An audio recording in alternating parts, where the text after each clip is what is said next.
right, I get to MC some of the rest of the sessions. Stay with us. You're going to meet some dynamic people. You need to know these people so that you can do business with them. That's the whole point. Get it? Thank you for being here. So, let me welcome to the stage Len Tenenbaum and moderator Matt Carnes, who I know well, to have a fireside chat. I welcome you to the stage. Happy to introduce you as you come up here. Welcome, Len. So Len is the founder and CEO of Advanced Flower Capital, a pretty interesting company. Advanced Flower, thank you for also sponsoring this too. He's a lender to the industry, and beside that, he shores that up with having done more than $10 billion of transactions. That's a lot of transactions, Len. So also you were founder of Fifth Street Asset Management, which you sold to Oaktree. I know them. They're fabulous. And Matt, I've known you many years. Thank you for being here. Matt's the founder of Green Wave Advisors. He publishes strong institutional research. Yes, thank you for that, Matt. And take it away for a fireside chat. Whoops. Take it away, Len and Matt. Okay, I wasn't the audio video guy in high school, so I'm not good with microphones. But anyway, thank you everybody for being here. Thank you, Gary. Great to see you. Good to see you too. Thank you. I figured I'd give you the opportunity to talk about AFC, maybe give a brief intro as to what AFC does for those that do not know. What do we do? Wow. Let's see if it works. There we go. So we're the leading lender to the cannabis industry. We have a huge concentration in New Jersey. I have over $100 million out in New Jersey as well. Getting to know the cannabis operators, the dispensary owners, the cultivators, the growers, and everybody else, it's been a really interesting experience coming from my background, which was doing over $1 billion of middle market loans every year. Try this one. All right. So I really do enjoy learning. I'm a cannabis smoker. Unlike most of the people, who lend this industry, unfortunately, they don't actually use the product. So I understand and appreciate the product, and I've done that for quite a few years. But in really thinking about the landscape of lending and how do you guys going to get financed when you get all these licenses, and how do you get financed when you get a cultivation? How do you get financed when you grow? It's one of the toughest environments out there, and I got to say, the lending environment, we're one of the last ones with capital, which is kind of interesting. So we're public on the NASDAQ, AFCG, and what we built, which was so cool, is the leading cannabis lender. We're the first ones to legally list on NASDAQ and operate legally in the United States, and it took a lot of lawyers to get that right. But we also, in partnership, my wife actually does this, who's sitting over there, we also run the AFC Foundation, and we give back in every single community that we lend to. And so we find great things like Yo Soy Ella partnership. So it's not only about lending, it's about partnering with great people, and it's about giving back to community. That's awesome. So you guys went public about 2 years ago? Would you say? We did. We went public about 2 years ago, and now we have $475 million of loans outstanding. That's amazing. And then how much, in terms of your pipeline, have you vetted over the course of the 2 years? We vetted $7 billion to get to 475. The problem is, unfortunately, there's not that many financeable people. We are teams. We have to have the right team. It has to be properly capitalized. They have the right experience to operate. And we don't do startups. We're typically lending to, some of the public companies we lend to, we do $100 million to Acreage. We do $100 million to Verano. And then we do the smaller ones, and one of them's here, who is one of the better growers in Michigan. He's sitting over there. And he was a legacy operator, and he operated in the state for 10 years, and then, Mike over there, and he is the best weed I've ever smoked, by the way. Awesome. No, hands down. And watching them bloom and build that indoor grow and be able to turn from a legacy operator into an actual operator, it's been a really great experience.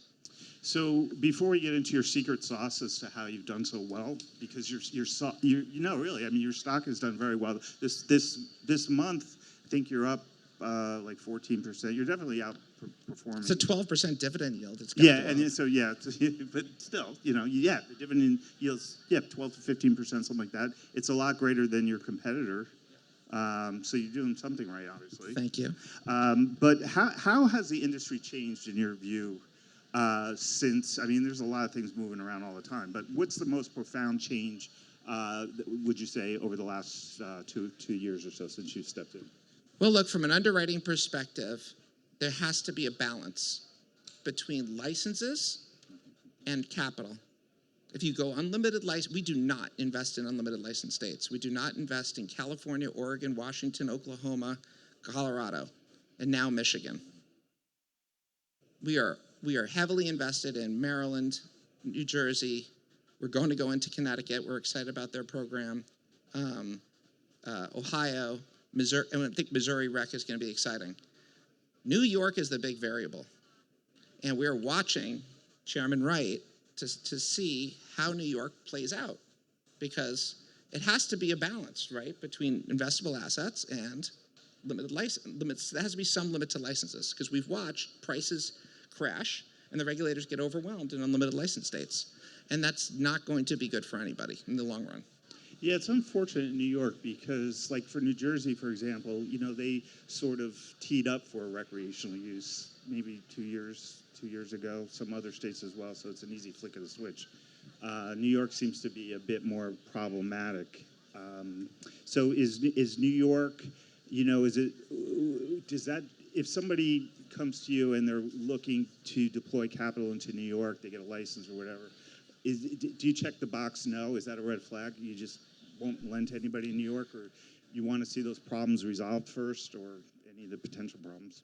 No, it's the contrary. We know and are in touch with some of the largest New York licenses, but everybody is waiting to see what the regulations are before we just jump in. We want to make sure that New York is going to close down the legacy operators and convert some of them to real operators. We want the conversion. We want everyone to be a licensed operator. We want everyone to pay taxes. We want everyone to do seed to sale. If you're selling legacy product and you don't have to pay New York taxes, look at California, for example. The California legacy operators have real issues and undercut the legal operators. There's a huge pushback. Why am I paying 25% taxes? Why am I going through all these regulations when you don't have to? Everybody has to be equal. Everybody has to be on equal footing. So we hope the legacy operators convert. We hope the legacy operators pay the great state of New York taxes. I was born in Syracuse in family housing. I grew up in Long Island. I went to Westchester. I lived in Armonk. I've been all over the state of New York from the time I was born.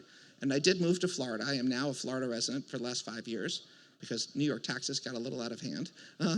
But I was here. I mean, this is where I spent almost my whole life. And we're back here for the summer in the Hamptons. And we love the state of New York. We hope it works. We want it to work. That's the goal. Sure. The industry has been challenged over the last year. I mean, this past earnings season, it's becoming more apparent, you know, some of the leaders are. You know, they're maintaining that advantage. A lot of companies are really challenged, and perhaps there'll be a lot of distressed asset sales as a result. It's really hard to stay afloat for the smaller guys because the longer prohibition goes on, the more costs are involved and the bigger drain on liquidity. So how are you positioned for the turn where you're going to see a big, you know, surge in distressed asset sales? So everybody used to ask me the question when I went public, what happens if this legalizes? What's going to happen? You're going to be out of business because everybody's going to come in, and it didn't legalize. All the bills didn't pass. Schumer was not focused on understanding to get through Senate because you have 50-50 Senate. You have to get through both sides. You do. But I admire what he tried, right? But it didn't work. You know, on the Republican side, there was a great Congresswoman Mace who tried to do it too, and she pushed cannabis really hard, and she's awesome. But that's in Congress. We need the Senate to do it. Cory Booker of Colorado was a big advocate in the Senate for the Republican side, and unfortunately he lost. So the cannabis industry lost one of their best advocates, I believe. On the Republican side, you need both sides. It's not about Democrats and Republicans in legislation when it goes into a national thing. We have to compromise, and we have to meet both sides. And so that's my hope. We do a lot of work in helping lobby and help educate the senators. I was on Senator Orrin Hatch's committee for Hispanics. My mom was born in Cuba, but so I was on the Cuban Commission. I was on the board for Chamber of Commerce in Cuba. And unfortunately, we went the wrong way there too. I believe we should have opened Cuba. That's a whole different story. But for cannabis, we need compromise, but we need legislation. If it doesn't happen, it's just bad for everybody. We need SAFE Act to pass, and I think that'll benefit the industry. Speaking of SAFE Act, so how will that impact your business? So we're the leading lender. Like, I'm happy to help people, and I'm happy to lend. At the same time, I much rather have banks in there. I much rather have more deposits. I much have more armored car pickups. I mean, can you imagine how much cash we have at dispensaries, and we can't get armored car pickups for our cash in our companies? That's ridiculous. Like, we need SAFE Act to pass. It's good for us. It's good for the industry. It's good for all cannabis. And Democrats and Republicans have to get together and reach a compromise because we're running out of time. If it's not passed in lame duck, which is the only shot I think it's going to pass, and I've said that on TV and whatever, and thinking about it, we really don't have a shot next year. I think with the Republican takeover of Congress, as great as Nancy Mace is, it's not going to be a priority. And the Democratic Congress has introduced SAFE Act 13 times, 14 times. It just doesn't get attached. It has to get through the Senate. And I believe Chairman McConnell, I don't know him directly, but I was on Orrin Hatch's committee. I know the Senate committees pretty well. I think the Republicans want to be done with this. And I just think it has to be a balance that they're willing to accept. And I think so both sides are incentivized to get this done. But the latest bill that's introduced won't pass. And you can read Cowan's report on that that came out recently. Yeah, the industry is so disadvantaged. I mean, that's probably one of the biggest challenges right now is dealing with banking and having to deal with all cash and all that. So in terms of your secret sauce, right? So there's so much uncertainty, right, in the industry. You hear that from the MSOs, Yep. like just related to rolling out, implementing an acquisition or a new state coming online or whatever it is. So you sort of have to kind of pivot as they pivot, but you're able to really kind of bypass a lot of the problems that they have. I guess, I'm just wondering how you're able to, achieve your financial metrics and everything, your operational efficiencies, given all this uncertainty. Well, here's the problem. To do what I do legally, I have to follow something called anti-money laundering and FinCEN regulations, the same as the banks, which means it costs a lot of money. You're going to see on your next panel Cohen Resnick come up and some of the other ones. So we're 1/8 of Cohen Resnick's, me and my portfolio companies are 1/8 of Cohen Resnick's cannabis revenue, because we need quality of earnings reports from them to really go through and see where are the cash flows going, and are they going in legal places? Are they using credit cards correctly? Like, I have to do all of this work, and it costs a lot of money. There's no way I could ever get to a small cannabis operator. We can only use the bigger ones because it just costs too much to lend, and there's too many regulations and KYCs, know your customer. Make sure that these people are good people. We do full background searches. So that's how we're able to do it and lend. Look, there are some banks lending. We have a $60 million facility with two great banks. They always say not to say their name, but like one of them's Bank of California, and they're great. And so some of the California banks, because the state regulation, have opened up to cannabis, and that's fantastic.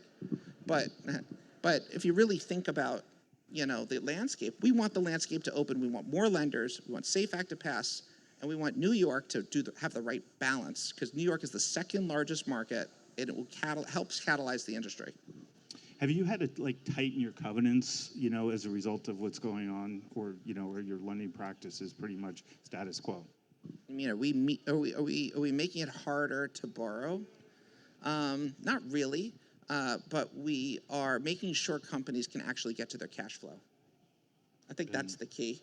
And if they don't get to their cash flow, how can they make sure they can afford the debt? We don't want to lend too much. Yeah. So that they're going to have a problem. And we've not foreclosed once yet. We have no desire to run cannabis companies. But at the same time, guys, I'm personally invested in the cannabis industry too. I own 20% of a grow in Arizona, New Mexico, Michigan, and Massachusetts. So I'm on the other side too, in the private equity side.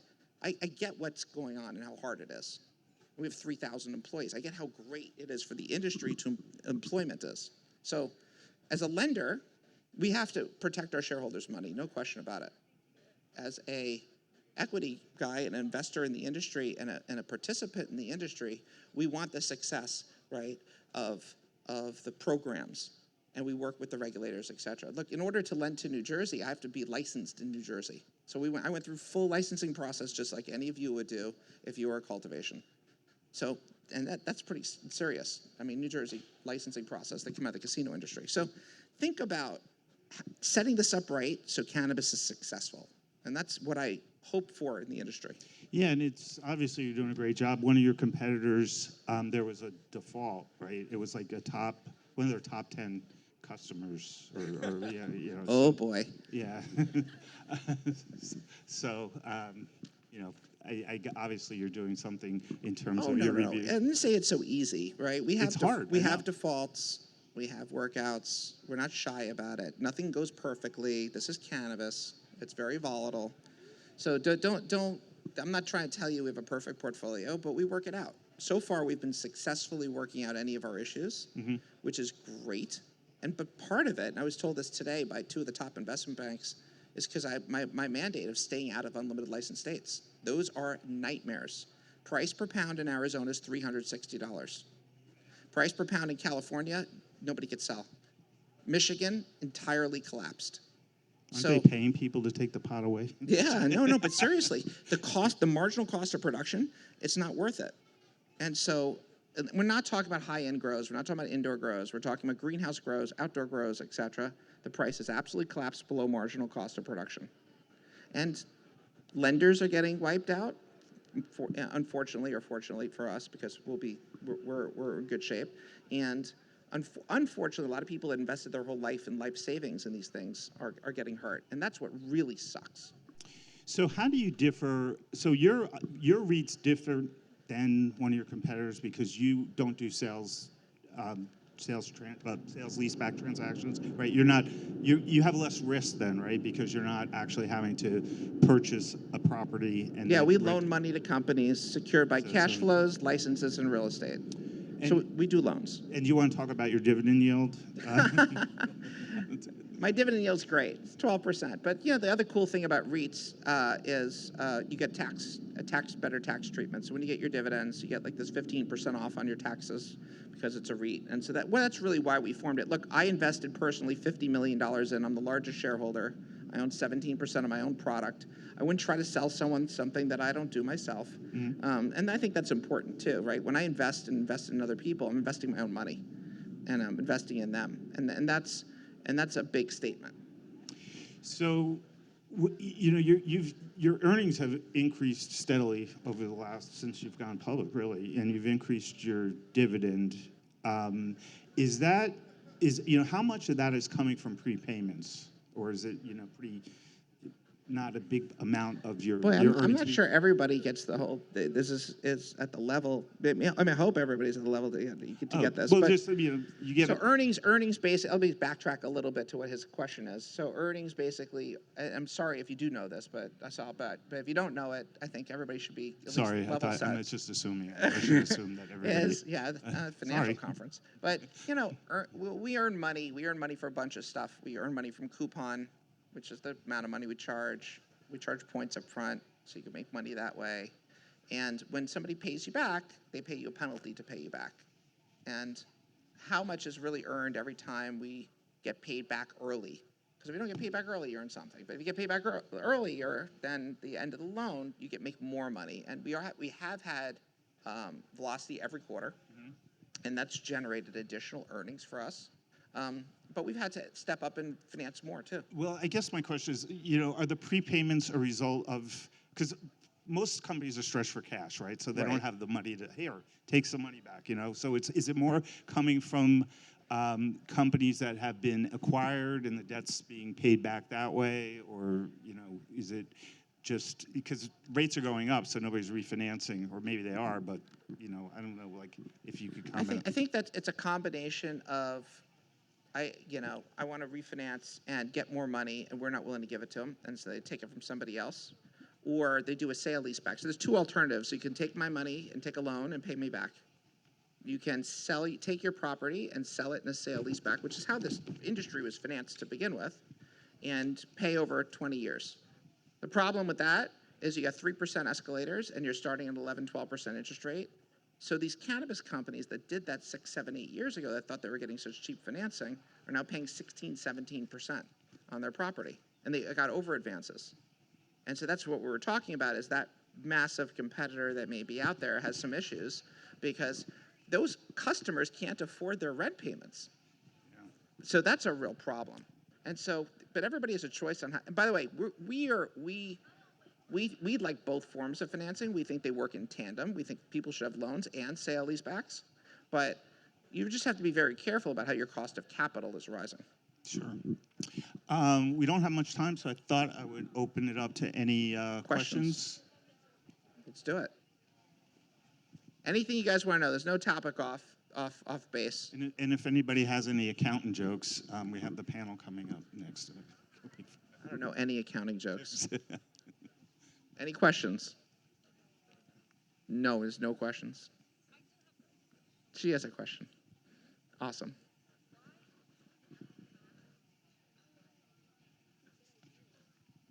Much other questions. This way I could do what you want to. You hear about. You guys want, not what I want to talk about.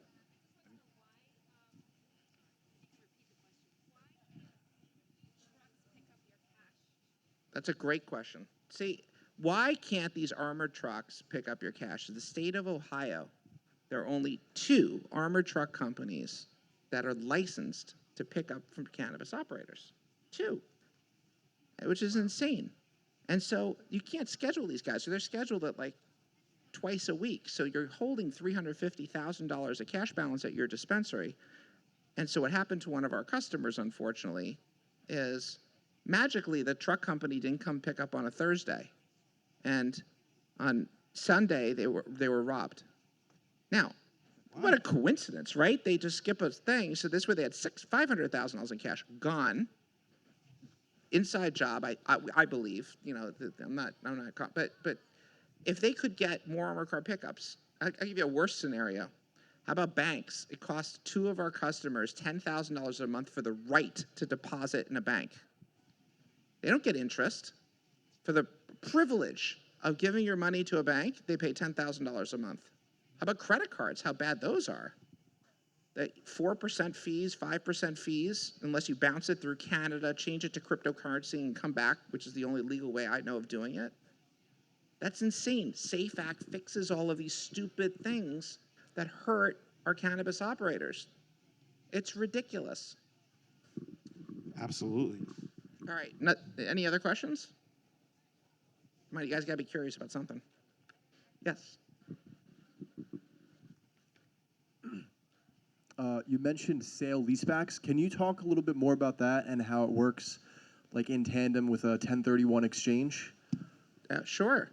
So just for people that don't know what a 1031 exchange is, if you have a property, it's appreciated in value, and you don't want to pay taxes. None of us, look, you guys live in the state of New York, which is one of the highest tax jurisdictions, so it's really good to avoid taxes. But if you take that property and you put it into another property in a certain amount of time, you could save it. And so sale leasebacks are a great way for 1031 exchanges, actually. And so if you want to do one, the guy right behind you is going to do a sale leaseback. And so if you wanted his property, which costs 25, I'll use Mike as an example. So his property appraises out at $25 million, and he spent about $25 million building it. And he's going to do a sale leaseback. So if you had $15 million property and you said, all right, I want to move into Mike's property, I'll own Mike's property instead, he sells it to you, great. You don't pay taxes on your stepped-up basis. You get to own Mike's property, and you get to charge him 10, 11%, 9, 10% plus escalators. And so that's what happens in sales. It's the same as purchasing any property. And you get all the depreciation, all of your income is shielded, all the good stuff. We don't do that. We lend money to companies, don't do sale leasebacks, but for sure we know about it. Gary, you have a question? What are your thoughts on interstate commerce? Nice. So, if New York State, and I've talked on TV and a lot of press about this one, and I think Senator Schumer should understand something. New York State needs the tax revenue too, and they need the tax revenue to regulate the industry and expand the industry and give this $200 million. Interstate commerce destroys it. The only benefiting state that I view from interstate commerce is California. California should vote for interstate commerce every day of every minute. They have a beautiful climate. If you haven't been there, they grow cannabis extremely well. There are a lot of the best genetics are in California. A lot of the best companies are in California. We don't lend to California, but we do admire the brands, the genetics, and at least I do, and the quality that's produced in the state of California. California is really a terrific producer of cannabis, and so it's nothing. I'm very impressed. But that's who's going to sell it to the rest of the country. I agree. And that's the problem with interstate commerce. It destroys all the state programs. All of these things that Chairman Wright's working on, and New Jersey worked on, and Maryland is going to work on it. All these great things are destroyed with interstate commerce. So what we really want is states' rights. We want every state to operate and understand and do whatever they want to do, regulate, tax efficiently, and have that right balance of providers and capital, limited license enough, but also making sure a lot of people have that opportunity to provide for the state. So I'm against the interstate commerce, but I am for each state really building their own programs. Those are 3 good questions. And I do these a lot. Well, one thing I didn't ask you, but what's the IRR on your portfolio? How much do we make? Everybody wants to know how much you make. Well, yeah, of course. So we do have a very high IRR. Our IRR currently is 18%. So we're making about 18% of the loans that we lend. And that's if they're held to maturity. If they're even shorter, we make even more money. Having said that, there's no available capital in this industry. So and interest rates are rising. So I don't expect that to go down. I actually expect that to go higher. Are all your loans, are they all fixed rate or are any of them variable rate? A lot of the new early ones were fixed rate. Mm-hmm. All of the new ones are floating. Can you call those loans back? No, I guess you can't. No, you can't. No. Okay. They get their loans. It's 5-year loans, and then they pay back after 5 years. Okay. But look, we're fortunate in that we get to lend to an industry that we've learned a ton about. We have in-house construction specialists. We help them build the facilities. We do construction loans. We do draw facilities. It's not just like giving you $10 million. We help you build what you're supposed to build, and we help you get GMPs, which are gross maximum prices from your construction guys, on what you're building. We help you site your dispensaries. We help doing all that stuff. That's all part of what we do. And we to the extent people want the help, we help them. And that's really important.